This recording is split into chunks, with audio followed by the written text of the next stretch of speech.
I'm Chloe, 28 years old.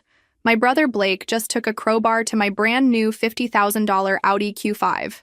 The front windshield is spider-webbed, the hood has 3 massive dents, and both headlights are completely shattered.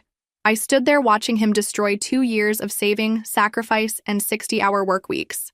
Then I calmly pulled out my phone and dialed 911. Where are you watching from today? Drop your location in the comments below and hit that like and subscribe button if you've ever felt completely betrayed by family. You'll definitely want to stick around for what happened next. But let me back up and tell you how we got here, because this didn't start with a crowbar and my beautiful car in pieces. This started 3 years ago when I made the biggest mistake of my life, moving back home to help my parents after Dad's heart attack. I thought I was being the good daughter, the responsible one. I had no idea I was walking into a nightmare that would cost me everything I'd worked for. My parents, Richard and Susan Walker, had always favored Blake, but I told myself it was just because he was the baby, born when I was already 3. Blake could do no wrong in their eyes. When he got suspended from high school for drinking, they blamed peer pressure. When he crashed Dad's truck at 19, they said it was an accident. When he got fired from 3 jobs in 2 years, they insisted the employers were unreasonable. I, on the other hand, had been expected to excel at everything from the time I could walk. Straight A's weren't celebrated. They were the minimum requirement. My college scholarship wasn't an achievement. It was what any decent student should earn. When I landed my marketing position at a tech startup right after graduation, making more money than either of my parents ever had, they acted like I'd simply done what was expected. The contrast became even more obvious when I moved back home. I paid rent, bought groceries, helped with Dad's medical bills, and maintained the house. Blake lived rent-free, contributed nothing, and treated the place like his personal hotel. When he brought friends over for loud parties, I was told to be more understanding. When I asked for quiet during my work calls, I was being unreasonable. But I stayed. I stayed because Dad's health was fragile, because Mom seemed overwhelmed, and because some pathetic part of me still hoped that if I just tried hard enough, I could earn the same unconditional love they showered on Blake. That hope nearly destroyed me. The real turning point came last spring when Blake decided he wanted to go on a cross-country road trip with his unemployed friends. Not a problem in itself, except Blake expected our parents to fund it. When they couldn't afford the $5,000 he demanded, he threw what I can only describe as a tantrum. A 25-year-old man screaming at our 60-something parents about how they never supported his dreams. That's when he noticed my car. I'll never forget the look in Blake's eyes when he saw me pull into the driveway in my new Audi Q5. It was pure, undiluted envy mixed with something darker: entitlement. I'd been saving for that car for 2 years, working overtime, skipping vacations, eating ramen for lunch more days than I care to count. But to Blake, success was something that just happened to other people, something he deserved without effort. "Nice ride, sis," he said, running his fingers along the pristine silver paint. "Must be nice having all that money." The way he said it made my skin crawl. Not congratulations, not acknowledgement of my hard work, just resentment that I had something he wanted. Mom immediately jumped to his defense, as always. "Blake's just going through a difficult time," she explained, as if being unemployed by choice at 25 was some kind of medical condition. "The job market is so competitive these days." The job market wasn't Blake's problem. His complete lack of work ethic was. But pointing that out would make me the villain, as usual. Dad, still recovering from his heart attack, tried to play peacemaker. "Now, kids, we're all family here. We should support each other." Support. That was always the magic word in our house, but it only ever seemed to flow in one direction, toward Blake. When I needed support during my brutal finals week senior year, I was told to manage my stress better. When Blake needed support after getting evicted for not paying rent, the entire family mobilized to help him. The double standard was staggering, but I'd learned to live with it. What I hadn't expected was how the presence of my car would become a constant source of tension. Blake started making little comments every day. "Some people have all the luck," he'd mutter when I left for work. "Must be nice not having to worry about money," he'd say when I bought groceries. The passive aggression escalated when his road trip plans fell through due to lack of funds. Suddenly, every conversation became about how unfair life was, how some people got all the breaks while others struggled. He never said it directly, but the implication was clear. I should help him. I should hand over my hard-earned money to fund his adventure. When I didn't volunteer, he started dropping hints. "I bet that car payment is pretty steep," he'd say. "Probably more than most people make in a month." When hints didn't work, he moved to guilt. "It's just sitting in the driveway most of the time anyway. Seems wasteful." When guilt failed, he tried manipulation through our parents. Chloe's always been selfish, he told Mom one evening, loud enough for me to hear from the kitchen. She's never cared about anyone but herself. This from the man who hadn't contributed a single dollar to household expenses in 3 years. Mom's response? She's just focused on her career, honey. Give her time. The gaslighting was incredible. I was selfish for not funding his vacation, but he wasn't selfish for expecting it. I was materialistic for buying a car with my own money, but he wasn't materialistic for wanting to take it. The mental gymnastics my family performed to justify Blake's behavior while criticizing mine would have been impressive if it weren't so devastating. But the real breaking point came when Blake started asking for the keys directly. The first time Blake asked to borrow my car, I was genuinely shocked. Not because he asked, I'd been expecting that, but because of how he asked. No explanation of where he was going, no mention of how long he'd need it, no acknowledgement that he was asking for a $50,000 favor. Just, hey, can I take your car tonight? Like he was asking to borrow a pen. I'm sorry, but no, I said, trying to keep my voice level. I need it for work tomorrow, and besides, you're not on my insurance. Both completely true statements. But Blake's face darkened like I'd just insulted his mother. Which, knowing my family, I probably had by extension. Are you serious right now? He asked, voice rising. It's just for one night. I've got a date, and my car's making that noise again. His car, a 15-year-old Honda Civic that our parents had bought him, was always making some kind of noise because Blake refused to maintain it. Oil changes were suggestions, tire rotations were optional, and brake maintenance was apparently beneath him. I said, no, Blake, it's not personal. But of course, to Blake, everything was personal. Any boundary was a personal attack. Any limit was a betrayal. He stormed out of the room, slamming his bedroom door so hard the pictures on the hallway wall rattled. Within an hour, Mom was knocking on my door. Honey, could you reconsider about the car? Blake really needs it tonight. The way she said it, you'd think it was a medical emergency instead of a date. He's been so depressed lately about the job situation. This might cheer him up. Mom, I'm not comfortable lending out my car. It's not just about tonight. It's about setting boundaries. I tried to explain that lending Blake my car would set a precedent I wasn't prepared to live with. Once he got comfortable using it, he'd expect access whenever he wanted. I'd seen this pattern with everything else he'd ever borrowed. You're being selfish, Chloe. The words hit like a slap. Family helps family. Your grandmother would be ashamed of this attitude. Bringing up Grandma was a low blow, especially since Grandma had been the one person in our family who'd always encouraged my independence and success. But Mom had a selective memory when it came to Grandma's values. Dad tried a different approach. Princess, why don't you just let him use it this once? What's the harm? The harm was that there would never be just this once with Blake. There would be next time, and the time after that, and eventually I'd find myself without access to my own car whenever Blake had plans. I've already said no. Please respect that. I stood firm, even though every instinct I'd been raised with told me to give in, to keep the peace, to be the bigger person. But I'd been the bigger person my entire life, and where had it gotten me? Living in my childhood bedroom at 28, subsidizing a grown man's lifestyle while being called selfish for having boundaries. Blake didn't speak to me for 3 days after that. The silent treatment was supposed to punish me, make me feel guilty enough to apologize and hand over the keys. Instead, it was the most peaceful 3 days I'd had since moving back home. No snide comments, no passive-aggressive remarks, just blissful quiet. But I should have known it wouldn't last. Have you ever experienced family members who punish you for having boundaries? Let me know in the comments, because what Blake did next was going to test every limit I thought I had. The silent treatment ended abruptly on Thursday morning when I discovered Blake had taken my car anyway. I walked out to the driveway at 7 a.m., coffee in hand, ready for another day at the office, and my parking spot was empty. For a moment, I thought I was losing my mind. Had I moved it? Forgotten where I parked? Then I saw Blake's Honda sitting in the exact spot where my Audi should have been.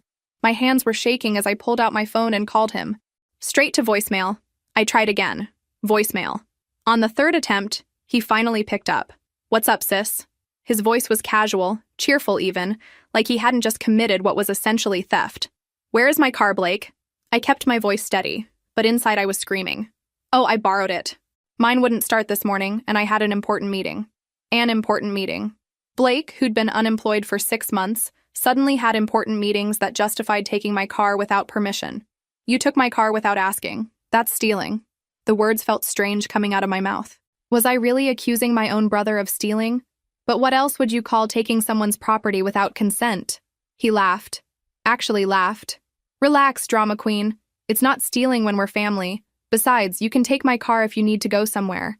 His car that wouldn't start.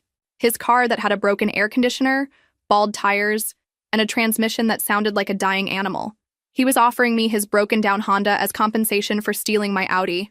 Blake, bring my car back right now or I'm calling the police. I meant it. I was done playing games, done being the understanding sister while he walked all over me. You're not calling the police on your own brother over a car. Mom and Dad would never forgive you. There it was. The threat that had controlled my behavior my entire life. The fear of disappointing our parents, of being the bad guy, of disrupting the family harmony that only ever seemed to benefit Blake. But something had shifted in me. Maybe it was the casual way he'd violated my trust. Maybe it was his complete lack of remorse. Or maybe I'd just finally reached my limit. Watch me, I said, and hung up. I was reaching for my phone to dial 911 when Mom appeared in the doorway, already dressed for her job at the bank. Chloe, honey, what's all the shouting about? Her tone was concerned but cautious, like she was approaching a dangerous animal. Blake stole my car. The words felt both dramatic and completely inadequate. How do you explain that your 25-year-old brother had committed a felony so casually, so carelessly that he'd answered the phone laughing? Mom's face fell, but not in the way I expected. She looked disappointed, but the disappointment seemed directed at me, not Blake. Stole is a very strong word, honey. He's your brother. I'm sure he just needed it for something important. He took my car without permission. That's the definition of stealing, Mom. I couldn't believe I was having to explain basic concepts of property rights to a grown woman who worked at a bank. Well, did you ask him why he needed it? Maybe there's a good reason. Always. Always. There had to be a good reason when Blake did something wrong. When I did something wrong, the reason didn't matter. Only the consequence. It doesn't matter why he needed it. He should have asked. I felt like I was speaking a foreign language. How was this controversial? How was, don't take things that don't belong to you? A radical position in my own family. Dad emerged from the bathroom, already dressed for his part-time job at the hardware store. His recovery from the heart attack had been slow, and he was still adjusting to the limitations of his new normal. What's all the commotion about, girls? Blake took Chloe's car without asking, Mom explained, making it sound like a minor misunderstanding rather than theft. She's threatening to call the police. Dad's face went pale. The police? Chloe, honey, you can't call the police on family. Think about what that would do to Blake's record. Think about what the neighbors would say. And there it was, the complete reversal of priorities that had defined my childhood. Blake's potential consequences mattered more than his actual crimes. The neighbors' opinions mattered more than my violated boundaries. Everyone's feelings mattered more than mine. Blake returned my car 3 hours later, pulling into the driveway like nothing had happened. I was working from home that day, a flexibility I'd negotiated specifically to help with Dad's medical appointments, when I heard the familiar sound of my engine.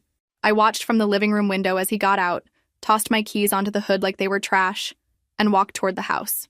The casual disrespect of that gesture, treating my car keys like garbage, crystallized everything wrong with our family dynamic. I met him at the front door, my hand already extended for the keys he'd left on my car. "How was your important meeting?" I asked, my voice dripping with sarcasm that I didn't bother to hide. Blake shrugged, not even pretending to look guilty. "Fine. Got the job, actually." He said it like this somehow justified everything, like his successful outcome retroactively made the theft acceptable.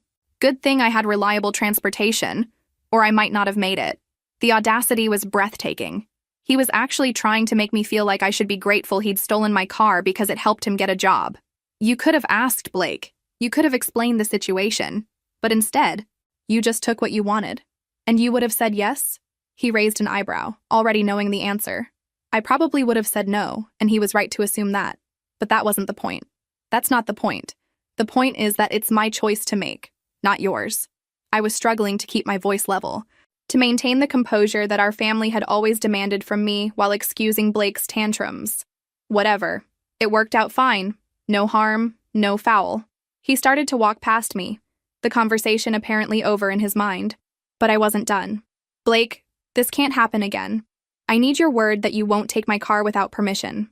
It felt ridiculous, asking a 25-year-old man to promise not to steal from me, but here we were. He turned back, his expression shifting from casual dismissal to something harder. "Or what? You'll call the cops on your own brother?" The way he said it made it clear he knew our parents would never let me follow through on that threat. "Yes," I said simply. "I will." Something flickered across his face.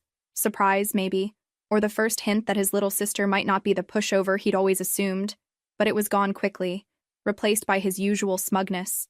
Sure you will, sis. Sure you will.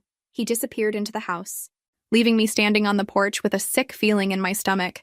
This wasn't over. In fact, I had the terrible feeling it was just beginning. That evening, Mom called a family meeting. We gathered in the living room like we were discussing vacation plans instead of addressing the fact that one family member had stolen from another. Dad sat in his recliner, Mom on the couch, Blake sprawled in the chair by the window, and me perched on the edge of the sofa like I was ready to flee. We need to talk about what happened today, Mom began, her voice taking on the patient tone she used for mediating disputes. This family can't function if we don't trust each other. The irony was stunning. Blake had violated my trust completely, but somehow, this was about all of us not trusting each other. I waited for someone to point out that trust was earned, that Blake had forfeited any right to the benefit of the doubt when he stole my car.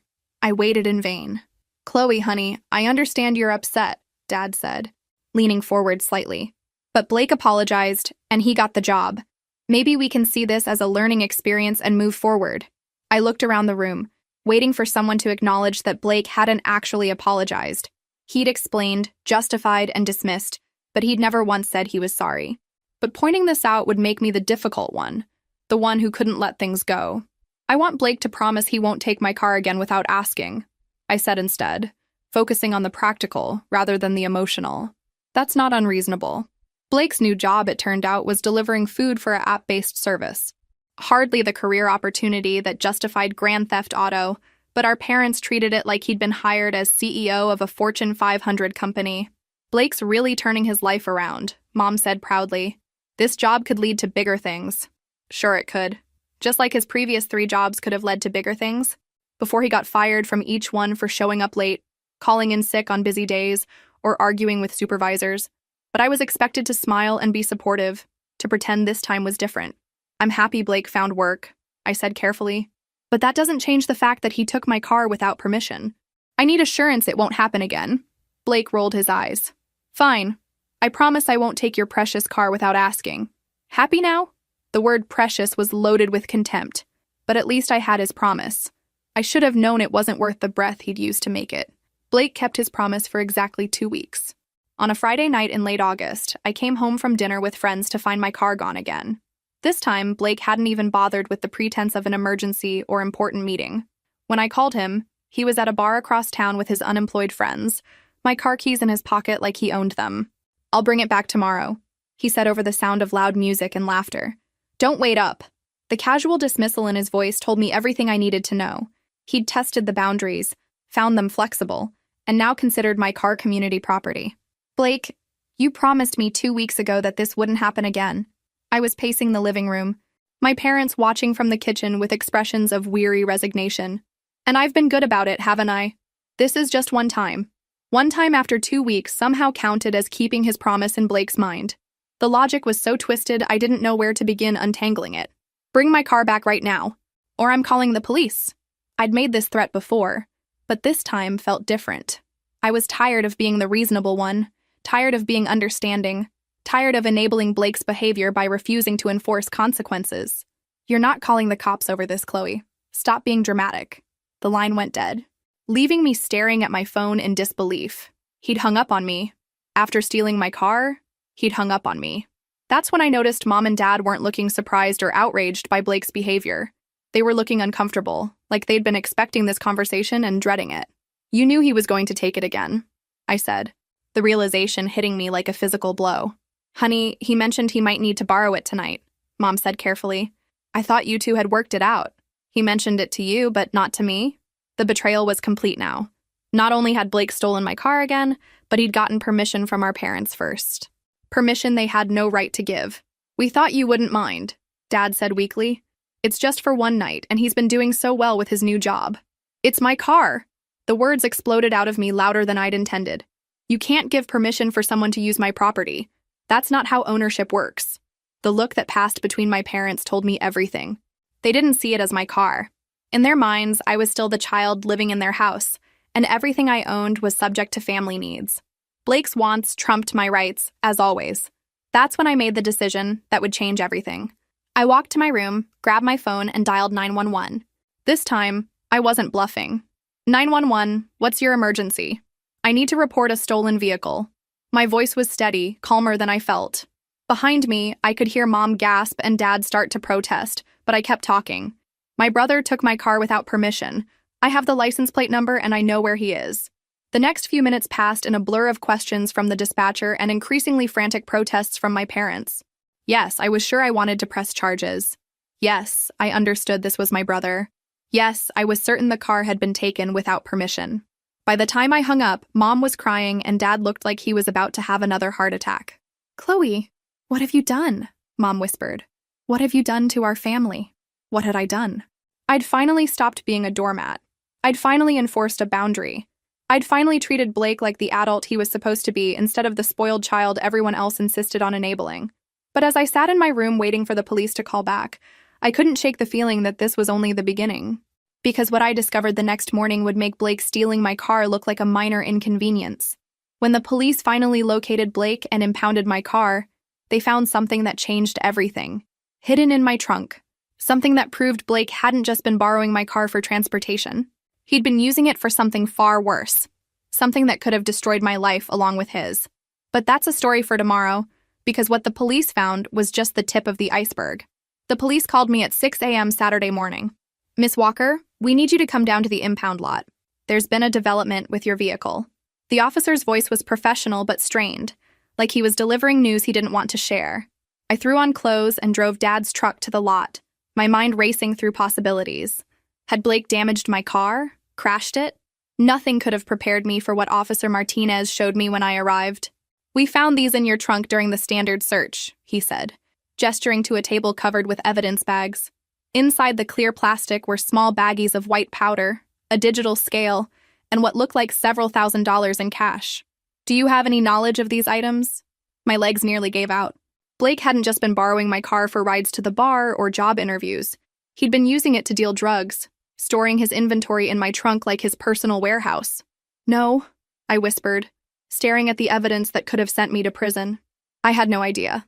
"Your brother claims you were aware of his activities," Officer Martinez continued, watching my face carefully. "He says you were business partners." The words hit me like physical blows. Blake was trying to take me down with him, claiming I was complicit in crimes I'd never even suspected. "That's a lie." My voice was stronger now, fueled by rage. "I work in corporate marketing. I've never touched drugs in my life. You can test me right now if you want." The officer nodded, clearly believing me, but the damage was already done in my mind. My own brother had tried to frame me for his crimes. "We'll need you to come in for questioning later today," Officer Martinez said gently, "just to get your statement on record. But based on the location where we arrested your brother and the circumstances, we don't believe you were involved." I spent the rest of the morning in a daze, my phone buzzing constantly with calls from my parents. When I finally answered, Mom was hysterical. "Chloe, you have to drop the charges. Blake made a mistake, but calling the police has made everything so much worse. He could go to prison. Mom, he was dealing drugs out of my car. I could have gone to prison." But even facing this revelation, she was more concerned about Blake's consequences than my near miss with a felony conviction. "He's your brother," she sobbed. "Family doesn't abandon family. Your grandmother would be rolling over in her grave. Again with Grandma, who'd actually taught me that love without accountability wasn't love at all." Dad tried a different approach when he called an hour later. "Princess, I know you're angry, but think about Blake's future. One mistake shouldn't ruin his whole life. One mistake. As if dealing drugs was an oopsie, a momentary lapse in judgment rather than a calculated criminal enterprise. Dad, this wasn't one mistake. This was an ongoing operation using my property without my knowledge. He tried to implicate me when he got caught. That's not a mistake. That's malicious. But logic bounced off my parents like water off a windshield. Their golden boy could do no wrong, even when caught red-handed. The questioning at the police station was straightforward. I explained the timeline of Blake taking my car, showed them bank records proving my legitimate income, and provided character references from my employer. Within 2 hours, they'd cleared me of any involvement and thanked me for my cooperation in building their case against Blake. But the real shock came when Detective Rodriguez pulled me aside afterward. "Miss Walker, your brother's case isn't just about simple possession. We've been tracking this distribution network for months. Your car was identified at multiple transaction locations. This is serious federal territory. Federal charges. Blake wasn't just facing a slap on the wrist for personal use. He was looking at years in prison for distribution across state lines. And he'd been doing it all with my car, making me an unwitting accomplice in a federal investigation. When I got home that evening, my parents were waiting with Blake's girlfriend, Jessica, and her parents. An intervention, apparently, to convince me to drop the charges and save the family. Because somehow, I was the one tearing the family apart by refusing to enable Blake's criminal behavior. "Chloe, please," Jessica begged, her eyes red from crying. "Blake made a mistake, but he loves you. He never meant for you to get involved." Never meant for me to get involved? He'd used my car as his drug mobile and tried to frame me when he got caught. If that wasn't involving me, I didn't know what was. What do you think will happen next? Will Chloe stand firm against the family pressure, or will she cave to their demands? Let me know your predictions in the comments below. The intervention lasted 3 hours and accomplished nothing except crystallizing my resolve. 6 adults sat in our living room, taking turns explaining why I should sacrifice my integrity to protect Blake from consequences he'd earned. The mental gymnastics were Olympic level. "Think about the family reputation," Jessica's mother pleaded. "What will people think when this gets out?" The family reputation. Blake had been dealing drugs for months, possibly years, but I was the one damaging our reputation by reporting it. "Blake's always looked up to you," Dad said, his voice heavy with disappointment. "You're supposed to be the responsible one, the one who protects the family. Protect the family by enabling criminal behavior and risking my own freedom." That was his definition of responsibility. "He's young," Mom added. "People make mistakes at his age. Don't ruin his life over this." Blake was 25, not 15. At his age, I'd been supporting myself, paying taxes, and building a career. But apparently, age was relative when it came to accountability. I listened to it all with growing amazement at their collective delusion. Not once did anyone express concern for what Blake's actions had put me through. Not once did anyone acknowledge that using my car for drug dealing was a massive violation of trust. Not once did anyone suggest that maybe, just maybe, Blake should face consequences for his choices. "I'm not dropping the charges," I said finally, cutting through Jessica's tearful monologue about Blake's good heart. "He committed serious crimes using my property. He tried to implicate me when he got caught. I will not protect him from the results of his own actions." The room erupted. Mom burst into fresh tears, Dad started pacing, and Jessica's parents began talking over each other about family loyalty and Christian forgiveness. Through it all, I sat calmly, watching the people who were supposed to love me try to convince me to sacrifice myself for someone who'd gladly thrown me under the bus. "You're being vindictive," Mom accused, her tears turning to anger. "This isn't about justice. This is about revenge. You've always been jealous of Blake." Jealous of Blake. The irony was staggering. I was jealous of a 25-year-old drug dealer who lived with his parents and had never held a job for more than 6 months. I was jealous of someone who'd just tried to frame me for federal crimes. The delusion was complete. "I'm done with this conversation," I announced, standing up. "Blake made his choices. Now he gets to live with them. I'm not responsible for protecting him from reality."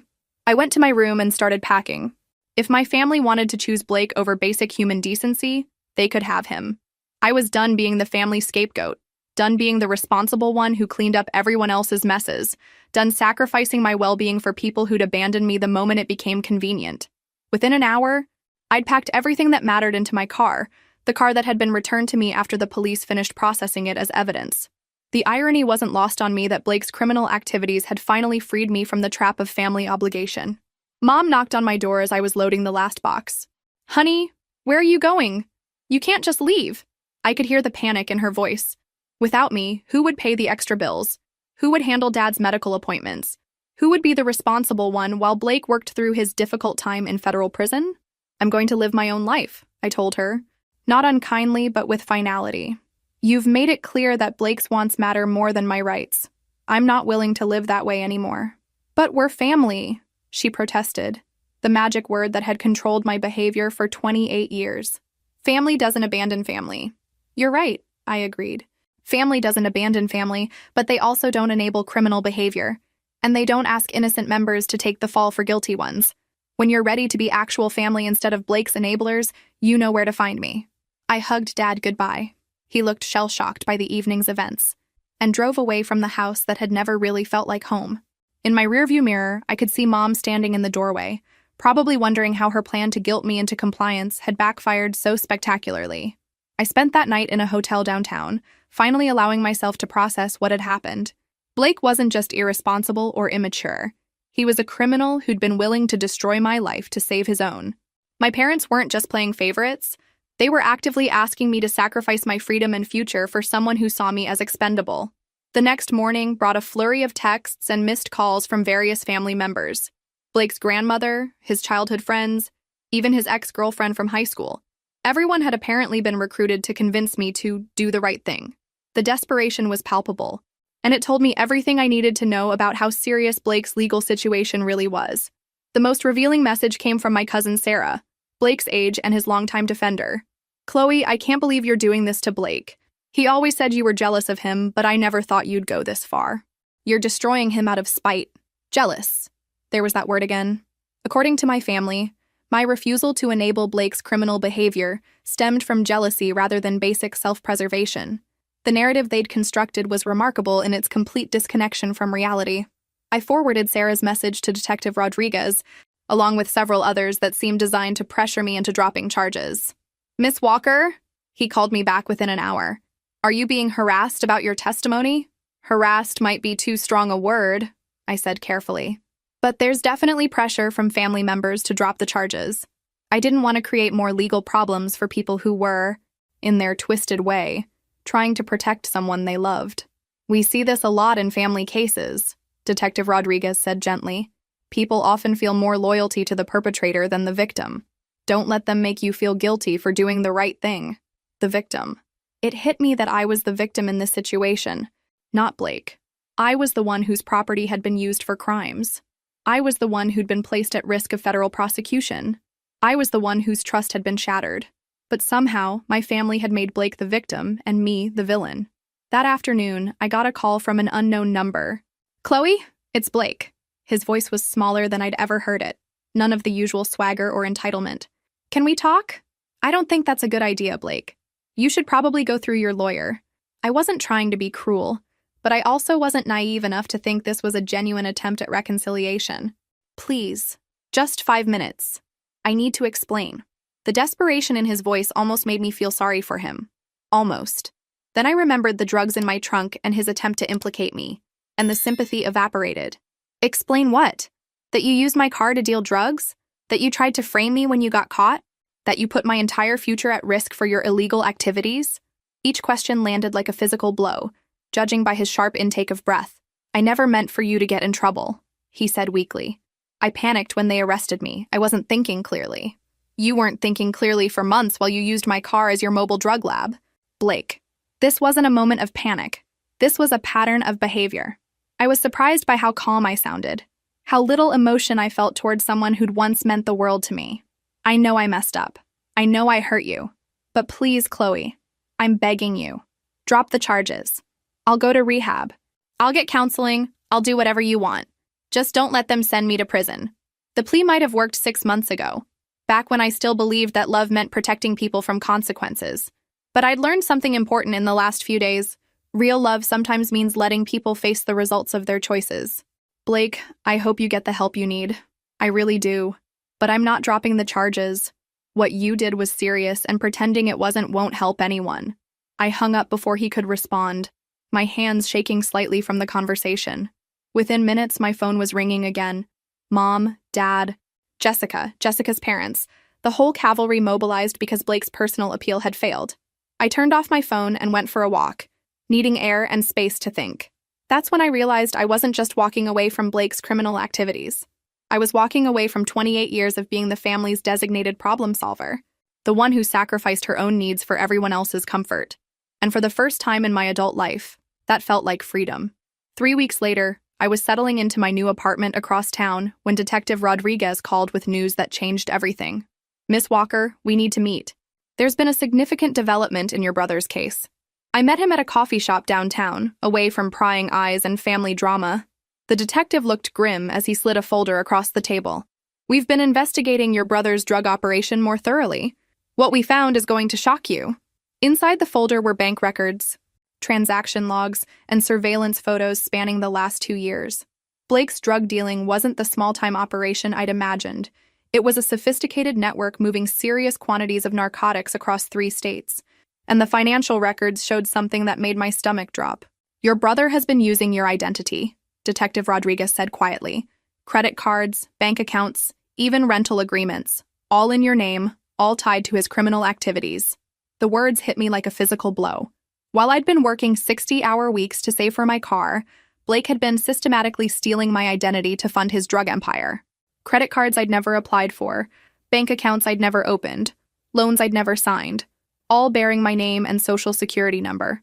How much? I whispered, afraid to hear the answer. Total exposure is approximately $200,000 in fraudulent debt. Your credit score has been destroyed. There are liens against property you don't own and warrant requirements for arrests you never committed. The detective's voice was gentle but direct. Your brother didn't just use your car, Miss Walker.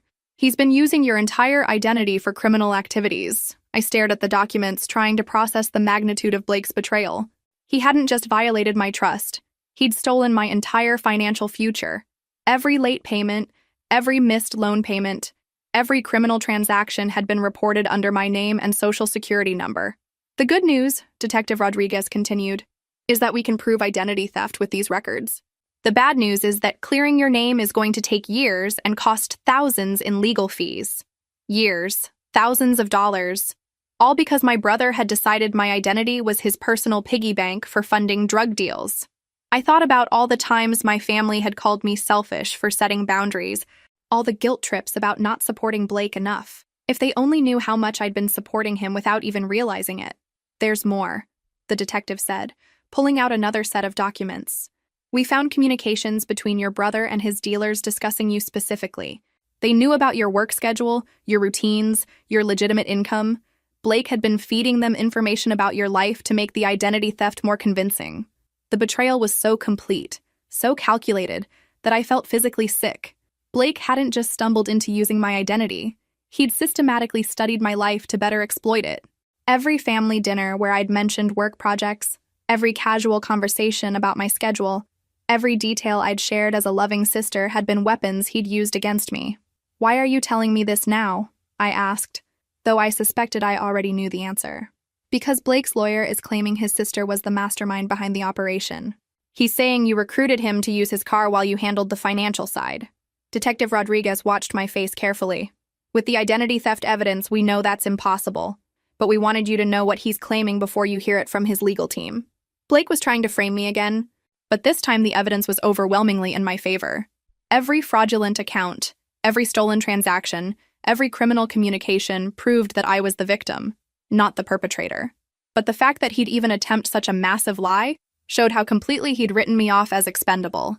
My phone buzzed with a text from Mom. Blake's lawyer wants to meet with you. Please consider it. He has important information about the case.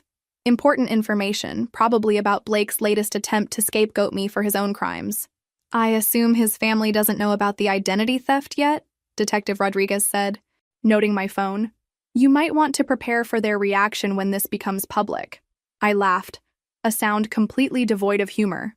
Detective, my family has spent 3 weeks trying to convince me that I'm the villain for reporting Blake's drug dealing. When they find out he's been stealing my identity for years, they'll probably say I should have given him permission. The family meeting to discuss Blake's new legal strategy was held at my parents' house without me. I only learned about it when Jessica called, sobbing, to tell me about Blake's latest bombshell. Chloe, Blake's lawyer says there's evidence you were involved in the drug dealing. He says Blake was just the delivery person and you were running everything behind the scenes. Jessica, Blake stole my identity for 2 years. Every fraudulent transaction, every criminal account, every illegal activity was done using my name without my knowledge. I'm the victim here, not the criminal. But even with documented proof of identity theft, Jessica seemed unsure. Blake swears he didn't know about any identity theft. He says his lawyer must be wrong about that evidence. The willful blindness was staggering. Jessica would rather believe that federal investigators had fabricated evidence than accept that her boyfriend was a calculating criminal. Jessica, the FBI doesn't fabricate bank records. Blake opened accounts in my name, took loans in my name, and conducted criminal business in my name. This isn't a misunderstanding. It's systematic identity theft. But I could hear in her voice that she wasn't really listening. Can you just meet with Blake's lawyer? Please? Just to clear up any confusion? The request was presented as reasonable. But I knew it was actually an attempt to find weaknesses in my story, or get me to say something that could be twisted in Blake's favor. I'll meet with Blake's lawyer, I agreed. But my attorney will be present, and everything will be recorded. The sharp intake of breath told me this wasn't what Jessica had expected. Your attorney? Chloe, you're treating Blake like he's some stranger who attacked you. He's your brother. Again with the family magic word, as if sharing DNA somehow excused criminal behavior and identity theft. Jessica, my brother stole my identity to fund drug dealing and then tried to frame me for his crimes. At what point does family loyalty become self-destruction? But she'd already hung up, probably to report back that I was being unreasonable and vindictive. The meeting with Blake's lawyer was scheduled for Friday afternoon at the Federal Building downtown. My attorney, Rebecca Chen, met me beforehand to prepare. Your brother's strategy is clear, she explained. He's going to claim you were the criminal mastermind and he was just following orders from his older, more successful sister. But the evidence shows he stole my identity. How can he claim I was involved when every transaction was fraudulent? The logic seemed impossible to twist. But Blake had surprised me before with his capacity for denial and manipulation. He's claiming the identity theft evidence is fabricated, that you created false documents to frame him after you had a falling out over the business. Rebecca shook her head at the audacity. It's a desperate strategy, but desperate people try desperate things. Blake's lawyer, David Morrison, was exactly what I'd expected. Expensive suit, practiced smile, and the kind of confidence that comes from defending criminals for a living. Blake sat beside him, looking smaller than I'd ever seen him, his usual swagger replaced by the pale complexion of someone facing serious federal time. Miss Walker, Morrison began, my client is prepared to testify that you initiated the drug distribution operation and recruited him as your delivery person. He's willing to cooperate fully with federal investigators about your role in this criminal enterprise. The accusation was so outrageous that I almost laughed. Mr. Morrison, your client stole my identity for 2 years to fund criminal activities. Every piece of evidence points to him as the perpetrator and me as the victim. This isn't a credible defense strategy, it's character assassination. Blake has provided detailed information about how you recruited him, how you managed the financial aspects, and how you used your legitimate job as cover for money laundering activities. Morrison slid a thick folder across the table. This is just a preliminary overview of his testimony. I glanced at the folder without opening it. Mr. Morrison, I assume you've reviewed the evidence showing that your client opened bank accounts in my name, applied for credit cards using my information, and conducted transactions using my stolen identity. How do you reconcile that with his claims? My client maintains that those accounts were opened at your direction, and that the identity theft allegations are fabricated. Morrison's confidence never wavered, even while making claims that contradicted documented evidence. Rebecca leaned forward. Mr. Morrison, are you seriously arguing that Miss Walker stole her own identity to frame your client? Because that's what you're describing. I'm arguing that Miss Walker created the appearance of identity theft to distance herself from criminal activities when the investigation got too close. Morrison looked directly at me. My client is prepared to testify that you taught him how to use false identification and conducted business under assumed names. The meeting continued for another hour, with Morrison presenting increasingly elaborate theories about my alleged criminal mastermind status. According to Blake's new version of events, I'd recruited him into drug dealing, managed all financial aspects, and created the identity theft evidence as an insurance policy in case we got caught. Blake himself never spoke during the meeting, avoiding eye contact while his lawyer painted me as a criminal genius who'd manipulated her innocent younger brother into a life of crime. The betrayal was so complete, so calculated, that I felt almost numb to it. As we left the building, Rebecca shook her head in amazement. In 20 years of criminal defense, I've never seen someone try to frame their own victim quite so blatantly. Your brother isn't just desperate, he's delusional if he thinks this strategy will work. But I knew Blake better than Rebecca did. This wasn't desperation or delusion. This was Blake doing what he'd always done. When consequences threatened, blame someone else. When accountability loomed, point fingers at anyone nearby. When reality became inconvenient, create a new version where he was the victim. The only difference now was that the stakes were federal prison instead of family disappointment. The trial lasted 6 weeks, and every day brought new revelations about the depth of Blake's criminal activities and the extent of his betrayal. The prosecution methodically dismantled his defense, presenting evidence that proved beyond doubt that I was the victim of systematic identity theft, not a criminal mastermind. Bank surveillance footage showed Blake alone opening accounts in my name. Digital forensics proved that all communications about criminal activities came from Blake's devices. Financial records demonstrated that he'd been stealing my identity for over 2 years, long before any alleged falling out between us. Most damaging of all was Blake's own text message history, recovered from his phone, showing conversations with dealers where he bragged about using his stupid sister's credit and identity because she never pays attention to her finances anyway. The jury read those messages, saw Blake's own words calling me stupid for trusting him, and understood exactly who the real victim was. My parents attended every day of the trial, sitting behind Blake in a show of support that made national news. "Family stands by drug dealer son, abandons victim daughter," read one particularly harsh headline. But even facing public scrutiny, they couldn't bring themselves to acknowledge Blake's guilt or my victimhood. The jury deliberated for less than 4 hours, guilty on all counts: drug distribution, identity theft, money laundering, and fraud. Blake showed no emotion as the verdict was read, but I saw Mom collapse in tears and Dad age 10 years in 10 seconds. They'd spent so much energy protecting Blake from consequences that they'd never prepared for the possibility that consequences might be unavoidable. Sentencing came 2 weeks later, 15 years in federal prison, with possibility of parole in 8. The judge was particularly harsh about the identity theft aspect, noting that Blake had systematically destroyed his sister's financial future to fund criminal activities, then attempted to frame her for his own crimes. As Blake was led away in handcuffs, he finally looked at me directly for the first time since the trial began. No remorse, no apology, just cold hatred for the sister who'd refused to take the fall for his crimes. In that moment, I realized that the brother I'd loved and protected had never really existed. The real Blake was a calculating criminal who'd seen me as nothing more than a convenient target. The years since have been about rebuilding everything Blake destroyed. My credit, my finances, my ability to trust people, all had to be painstakingly reconstructed from scratch. The identity theft recovery process took 3 years and cost nearly $50,000 in legal fees, but I eventually cleared my name completely. My relationship with my parents never recovered. They moved to Florida shortly after Blake's sentencing, unable to face the neighbors who'd watched their golden boy get led away in handcuffs. We exchange Christmas cards now, stilted communications that carefully avoid mentioning Blake, or the trial, or the years of enabling that led to our family's destruction. I've built a new life that's entirely my own. New city, new job, new circle of friends who value honesty and accountability. I met David at a support group for identity theft victims, and we've been together for 2 years now. He understands the importance of trust because he's lived through betrayal too. Sometimes people ask if I regret calling the police on Blake, if I feel guilty about his prison sentence. The answer is always no. Blake made his choices, and protecting him from consequences would have enabled more victims and more crimes.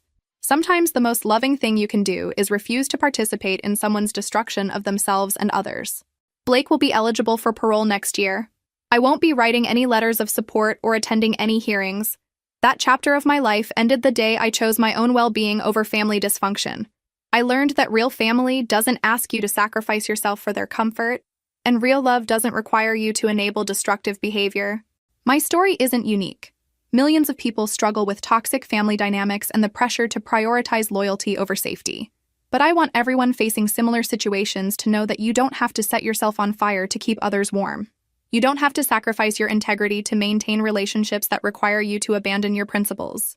The most powerful thing I ever learned was that walking away from toxicity isn't giving up on family.